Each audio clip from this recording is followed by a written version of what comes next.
Ihmiskunnan historian pahin vuosi. Mitä tulee mieleesi, kun kuulet tuon lauseen? Jotkut saattavat viitata maailmansotiin, kun taas toiset saattavat ajatella paiseruttoa. Olen jopa kuullut ihmisten mainitsevan vuoden 2019 viruksen.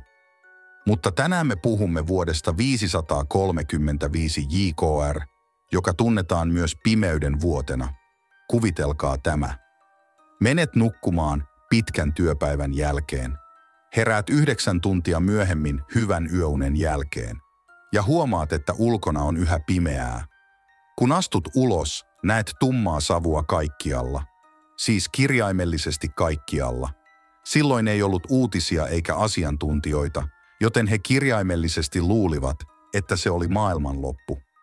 Tapahtui yksi järjettömimmistä tulivuoren purkauksista viimeisen 2000 vuoden aikana, ja ilmakehään levisi tuhkaa, joka esti auringonvalon ja laski lämpötiloja rajusti.